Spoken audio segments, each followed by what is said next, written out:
ఇప్పుడు మన వెస్ట్ బెంగాల్ నుంచి వెళ్ళి బార్డర్ ఏదైతే షేర్ చేస్తుందో బంగ్లాదేశ్తో 4993 కిలోమీటర్స్ బార్డర్ని వెస్ట్ బెంగాల్ షేర్ చేస్తున్నది. సో ఆ బార్డర్లో 3000 కిలోమీటర్స్ ఆఫ్ ఫెన్సింగ్ అయిపోయింది. ఇంకా 600 కిలోమీటర్స్ మాత్రమే పెండింగ్ ఉండేది. ఆ 600 కిలోమీటర్స్ పెండింగ్ ఉంటే మమతా బెనర్జీని అడిగిన ప్రతిసారి తను నో చెప్పడము, ఏదో స్కిప్ చేయడము, ఆఖరికి కలకత్తా హైకోర్టు కూడా చివాట్లు పెట్టిన తర్వాత కూడా ఆమె ల్యాండ్ని అలోకేట్ చేయలేదు. ఎందుకంటే చేస్తే ఏమే ఇంకా లైఫ్లో ఇక గవర్నమెంట్ని ఫామ్ చేయదని ఆమె ఫుల్ క్లారిటీ ఉంది కాబట్టి ఆమె చేయలేదు.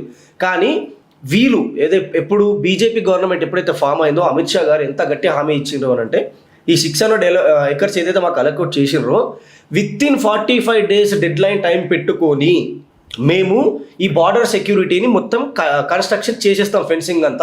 ఫెన్సింగ్ ఓన్లీ ఫెన్సింగే చేయడం కాకుండా అక్కడ సర్వే లేన్స్లో పెట్టడము, కెమెరాస్ పెట్టడము, at the same time alarms పెట్టడము, రాడర్స్తోని వాటిని అబ్జర్వేషన్లో మానిటర్లో పెట్టడం కూడా చేస్తాము. ఒకవేళ ఎవరైనా కానీ బంగ్లాదేశ్ నుంచి వెళ్ళి బెంగాల్లోకి చూద్దాము అని చెప్పేసి బార్డర్ని టచ్ చేసినా ట్రై చేసినా అక్కడ అలారంలు మోగిపోతాయి. సో అక్కడక్కడనే వాళ్ళని దులిపిడిచబెట్టచ్చు అనే పెద్ద ప్లాన్తోనే అమిత్ షా గారు ఉన్నాడు.